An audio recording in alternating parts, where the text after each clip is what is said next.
Hey there, what's up all you cool cats and kittens? Mitchell here, bringing you a brand new video. What are we talking about today? I don't know, maybe the docu-series that's currently sweeping the nation. That's right, Tiger King. Murder, mayhem, and madness. And that's exactly what this show was. It was madness. I would compare it somewhat to a car wreck in that you saw it happen, you know someone's probably hurt, but you can't look away. It's crazy. Literally every episode ends and you just you look at the screen and you just say, what's going on? And I feel like at this point there's literally no one who hasn't seen this show. It's been #1 trending on Netflix for like a month, it feels like, especially since we've been self-quarantining and self-isolation and all that crap. But if by some chance you have not seen this show, pause now, pause, and go watch it. Because words don't do this show justice. And if you think, he'll probably sum it up good enough, I don't think I need to, no. Words do not describe how crazy this show is. Not even close. So, let's get into it. Tiger King, what was it all about? I don't even know where to begin. Just kidding. Yeah, dude. How about a mullet-wearing, tiger-loving country star who happens to also be homosexual with not one but two husbands? Sure, neither of them turned out to be gay. He just happened to find them down on their luck, somewhat addicted to drugs, told them that they could have access to drugs and guns and play with tigers whenever they want. But we're going to scoot past that. And no, I'm not kidding. All of that is true. And that is how this series starts. Being introduced to Joe Exotic, essentially the star of the show, the self-proclaimed Tiger King. A little bit about him. He owned and operated a exotic animal park in Oklahoma starting in like 2000 or something like that. It was open to the public, similar to a zoo, but where it was different from a zoo is that you got to interact with animals. And I don't think you can do that in regular zoos. Maybe, other than like feeding them, but he would let you take pictures with the animals, mainly tiger cubs, and you could pet them, and this was very lucrative for his business, so he would breed the tigers. This, among many other things, introduces us to his arch nemesis, his mortal enemy, Carole Baskin. To say that they despise each other is a severe understatement. I think that they hate each other, and they would tell you the same. So who is Carole Baskin? She owns and operates Big Cat Rescue, and she essentially wants to put an end to owning big cats, tigers, big cats. I think she even wants it outlawed in zoos, but I could be wrong about that. Don't fact check me, okay? Thank you. And she gives them a sanctuary where they can live and die. She doesn't want them to go into the wild because they wouldn't make it, because a lot of them were bred in captivity, to which, yeah, sure, why not? If you put me into the wild after being domesticated for years and years, I wouldn't last a day. I'd either die from dehydration or wiping with a poison ivy leaf and bleed out. Flip of a coin as to which happens first. So she wants to rescue the animals, but then she puts them in cages, oftentimes smaller than the ones that they were in, doesn't pay her workers because they're volunteers, and does charge admission, so she makes money off of it. How's that any better? Oh yeah, it's not. But she has said the right things at the right times and made enough friends with the right people. PETA. So she comes off as a sympathetic character and one of the good guys in the big cat community. You ain't fooling us, Carole. We see your true colors. You ain't fooling us. So that's her. Hey, what's up all you cool cats and kittens? Get out of here with that. Get out of here with that. Anyone with half a brain sees straight through that act. Especially while your simp husband's out here filing lawsuit after lawsuit of, I guess, anyone who says anything remotely negative about you or remotely bad about the Big Cat Rescue LLC. That's a real picture on their wedding day. Yeah, and that's literally all you need to know about that guy. Trust me, that is who he is. Moving on. Oh, wait, did I mention her ex-husband went completely missing mere days after he tried to get a restraining order placed on her? But I'm sure all you cats and kittens know that's just completely nonsense. That's right. Her husband, completely missing, who she says, in interviews afterwards, that he was having dementia and Alzheimer-like symptoms leading up to the accident. And 2, he was planning a trip to Mexico by flying his plane that he was always illegally flying in, so he didn't have logs of it. To refute the first, her ex-husband's business partner said that couldn't have been more false. Sharp as a whip, as they say. That might be the saying, I'm not sure. So she's essentially setting the stage that he has Alzheimer's and dementia, and he planned on flying a plane. And she even said that if it went down over the Gulf, there'd be no point in looking for him. Like, what?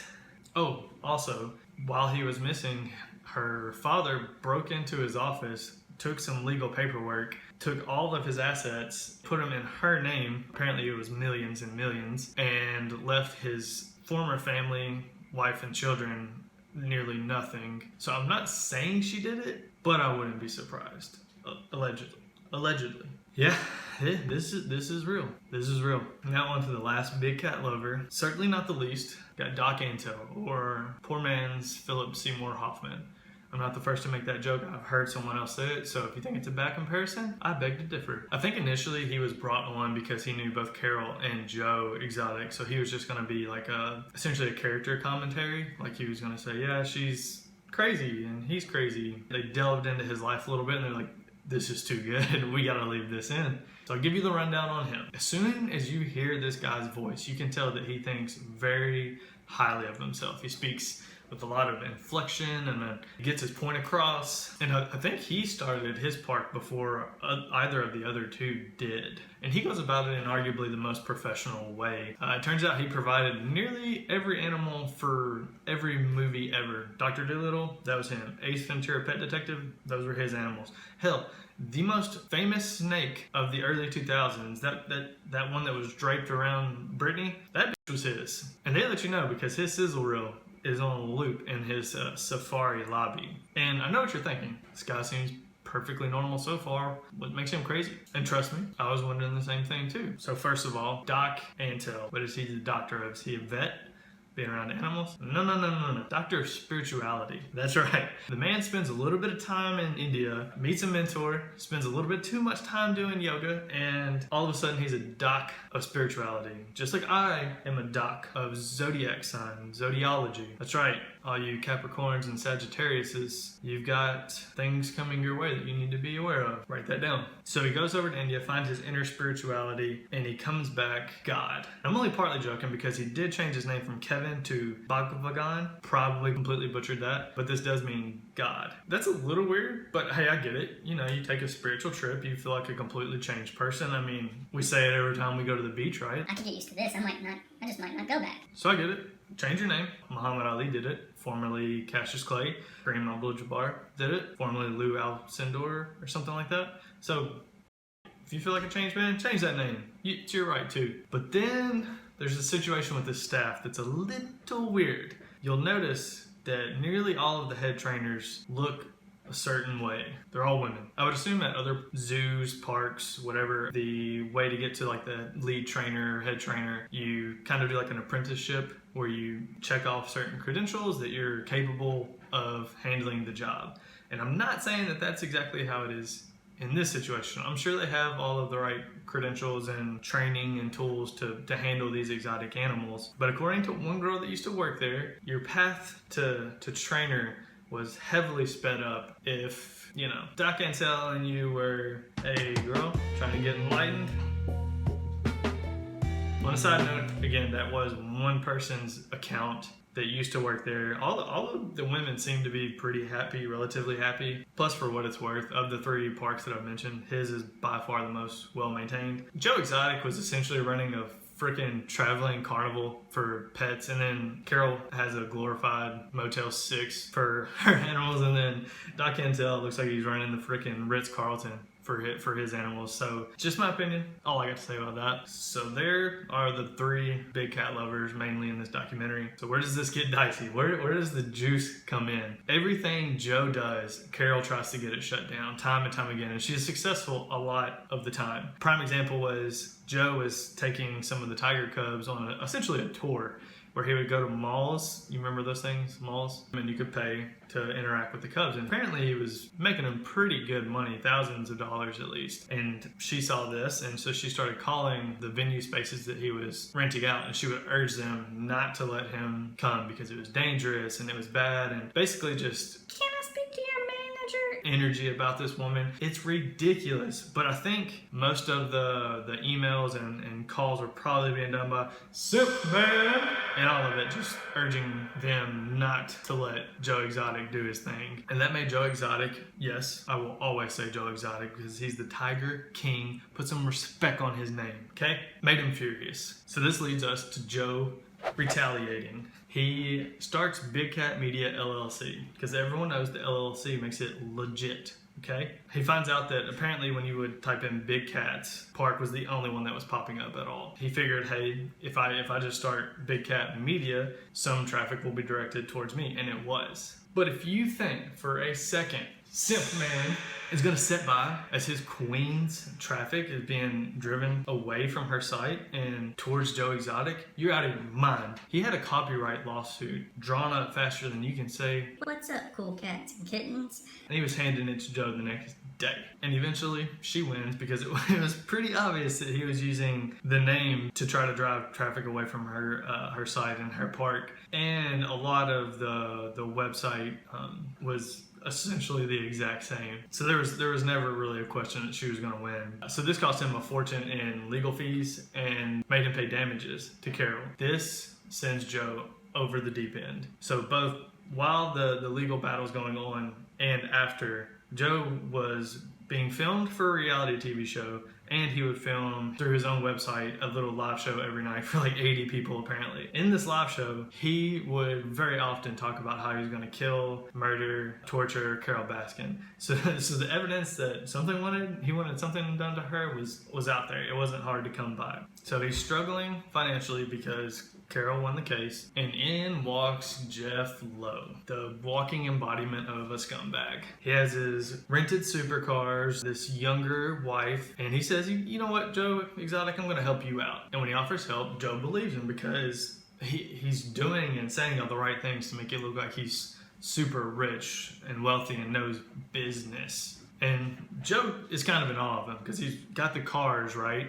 He's got the mansions, right? Spoiler, no, neither is true. But Jeff made Joe Exotic think that it was. So Jeff offers to pay to rebuild the studio, and in an attempt to keep Carol from taking the park, signs the park over to Jeff essentially, because otherwise it would have been part of the damages awarded to Carol, and Joe wasn't about to have that. Joe Exotic, sorry. And in doing this, Jeff says that he needed some help, so he brings on one of his friends, James Garrettson, that beautiful man right there. A little bit of a spoiler, a little bit of a tip on how you know when you're saying a crook or a snitch is whenever their title is businessman, and that's all it says. Like, what does that even mean? And both of these guys have records for various things, and in order to get their probation reduced, these suckers start singing like fiddles. They're snitching left and right.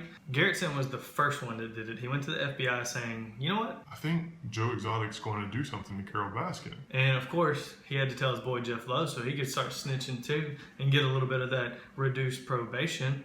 And so, sure enough, Jeff Lowe's like, you know what? I think we'll get him on tape saying he's going to kill Carol Baskin. Not only does he get it on tape because he tapped the studio that they were always in, he also gets on his computer, gets on Google Earth, and shows, this is the bike ride she takes. I would do it here. So now the FBI has it on tape that he does want her killed. So they hire a undercover FBI agent to be a hitman. They said that he told the hitman to do it, but money was never exchanged, so they had no, that's apparently part of taking someone to prison for hiring a hitman is the exchange of money. And because the FBI informant can never get it, they can never arrest him. Well, in walks Jeff Lowe's other friend, definitely not a criminal, right? Said, you know what, Joe Exotic, yeah, I'll do it for $5,000, to which I'm... What? $5,000 to kill someone. $5,000. It's more expensive to kill someone in GTA, and that's completely fictional. $5,000? Absolutely not. It costs more to buy a 5-year-old family sedan, frickin' Toyota Camry. So no shot. But he says that Joe Exotic gave him $3,000. So therefore, they had the exchange of money. He, however, said he was on his way to Florida and he stopped in a motel, just Got some drugs, got drunk, chickened out. Guess it was a good thing I did so in the long run now, huh?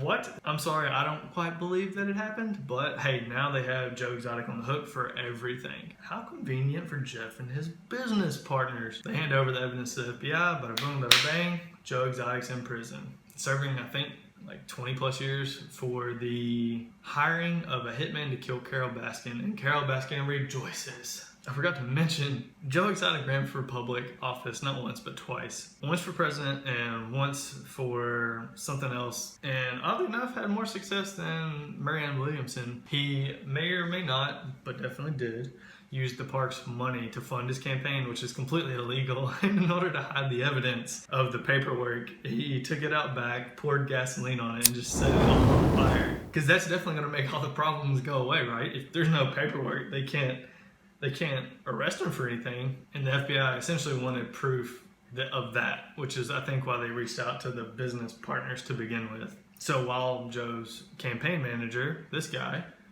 he was in the studio at one point, and Joe's second husband at the time walks into the studio, is joking around about how he's going to shoot himself in the head, and accidentally did. Probably one of the most screwed up things that happened in this whole documentary. The campaign manager's face is absolutely mortified, so I'm not going to show that. But then, ironically enough, Joe Exotic does the most Joe Exotic thing in that he puts on essentially a full-on concert at the poor guy's funeral in front of all of his friends and family. He just busts out a tune. And to me, that perfectly sums up Joe Exotic. He desperately seeks attention and approval and will stop at damn near nothing to get it. I do think he started out for the love of the animals, but by the end there were cameras around all the time, and I think he may have even said it that the attraction to the park was him, not the animals anymore, and he loved it and he couldn't get enough of it.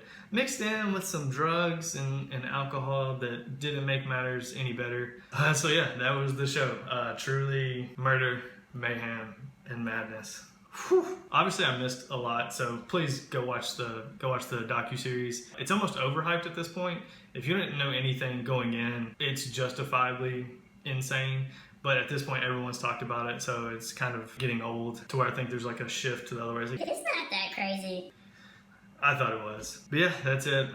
Like the video if you enjoyed. Share it to friends, family, loved one. That would help me out a lot. It means a lot. But not Carol Baskin. Don't send it to her. And if you would be so kind to subscribe, it really helps me out. And that's it. I'll catch you guys in the next one.